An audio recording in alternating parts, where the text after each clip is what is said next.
जिसने सवेरे ब्रह्मवेला में सैया त्याग करना नहीं सीखा, कान खोलकर सुन लो, चाहे हम हो, चाहे आप हो, चाहे कोई हो दुनिया का बड़े से बड़ा व्यक्ति, जिस व्यक्ति ने ब्रह्मवेला में सैया त्याग करने का संकल्प नहीं किया, जो ब्रह्मवेला में नहीं जगता है, उस व्यक्ति के जीवन में न तो भौतिक उन्नति संभव है, ना ही आध्यात्मिक उन्नति संभव है।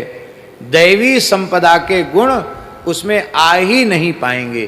दैवी संपद विमोक्षाय निबंधाया सुरीमता। दैवी संपत्ति मोक्ष के लिए है, आसुरी संपत्ति बंधन के लिए है। इसलिए प्रत्येक व्यक्ति को ब्रह्मवेला में उठने का निश्चय करना चाहिए। हमें जानकर यह बड़ी प्रसन्नता हुई कि हमारे भरत चरित्र के प्रधान मनोरथी पंडित श्री देवराम दास जी निष्ठापूर्वक त्रिकाल संध्या करते हैं और ठीक 3 बजे सैया का त्याग कर देते हैं। ऐसी नथमल जी भी 3 काल की संध्या नियम से और ठीक 3 बजे अपनी आसन का त्याग कर देना। ये बात हम इसलिए कह रहे हैं कि ऐसा नहीं है, गृहस्थों में भी इस प्रकार के उदाहरण हैं, हम लोगों को प्रेरणा लेनी चाहिए।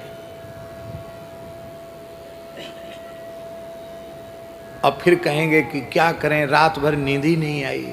क्यों नहीं आई नींद भाई? क्योंकि एक कुसंग को पाल रखा है, वो कुसंग का नाम है मोबाइल।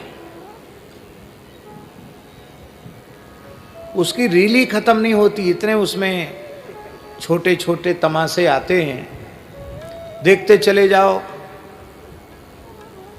अब फिर जैसे अमल करने वाले को व्यसन लग जाता है, ऐसी मोबाइल रखने वालों को भी व्यसन लग जाता है। उंगली घुमाते रहते हैं, उंगली लगाते रहते हैं मोबाइल में। बस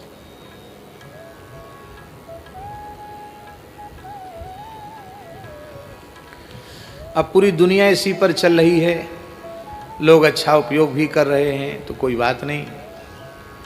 नहीं हमारी चले तो हम तो इस उपकरण को ही बंद करवा दें। कहीं काम कैसे चलेगा? अरे भाई काम कैसे चलेगा? इतने पुरखा थे, उनका काम नहीं चलता था क्या? नहीं चलेगा तो नहीं चलेगा, क्या जरूरत है चलने की आवश्यकता क्या है? न चले। संसार नाशवान है और यहाँ की कोई भी उपलब्धि उसका कोई महत्व नहीं है, तो न चले तो न चले।